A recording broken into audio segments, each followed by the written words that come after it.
আজি এই ভিডিওটোত আমি ডিসকাশন কৰিম ক্লাস 10ৰ ইম্পৰ্টেন্ট এছেৰ বিষয়ে যে তোমালোকৰ এইবাৰ মেট্ৰিক পৰীক্ষাত কোনকেইখন এছে ইংলিছৰ ইম্পৰ্টেন্ট হয় এই কথাটো আজি আমি এই ভিডিওত ডিসকাশন কৰিম। আজি আমি এই ভিডিওটোত যেকেইটা এছে তোমালোকৰ আগত ডিসকাশন কৰিম সেইবোৰ পৰীক্ষাত অহাৰ সম্ভাৱনা বেছি আছে। তেনেহলে বলা আজি আমি ভিডিওটো স্টাৰ্ট কৰিছো।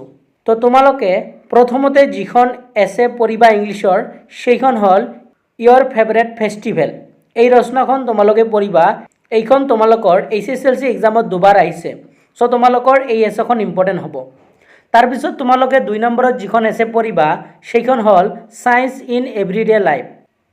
আৰু এই এছেখন তোমালোকৰ 3বাৰ আহিছে। এইখন তোমালোকৰ এইবাৰ পৰীক্ষাত হোৱাৰ সম্ভাৱনা বেছি আছে। তাৰ পিছত 3 নম্বৰত তোমালোকে পঢ়িবা ডিসিপ্লিন, যেখন তোমালোকৰ বহুত ইম্পৰ্টেন্ট হয় আৰু তোমালোকৰ 2025 অহা নাই। সো এইবাৰ তোমালোকৰ অহাৰ সম্ভাৱনা বেছি আছে। তাৰ পিছত 4 নম্বৰ এছখন হল জুবিন গাৰ্গ বা এনেকৈ আহিব পাৰে কোৱেশ্চনটো ইয়োৰ ফেভাৰিট সিঙ্গাৰ। তো এইখন তোমালোকৰ এখন মোস্ট ইম্পৰ্টেন্ট এছে হয়। এইবাৰ তোমালোকৰ HSLC এক্সামত আহিব পাৰে।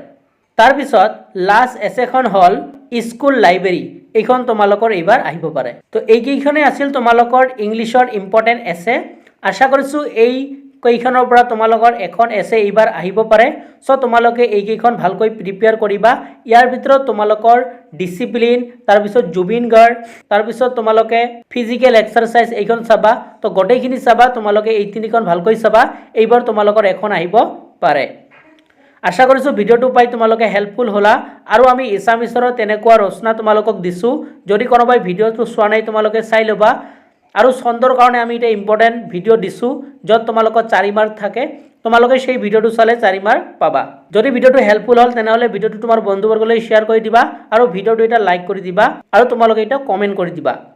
আৰু যদি চেনেলটো তোমালোকে নতুন হয় তেনেহলে চেনেলটো সাবস্ক্ৰাইব কৰি ৰাখিবা। তেনেহলে আজি ভিডিওটো আমি ইয়াতে সামৰিছো। নতুন এটা ভিডিওৰ লগত পুনৰ দেখা দেখি হম।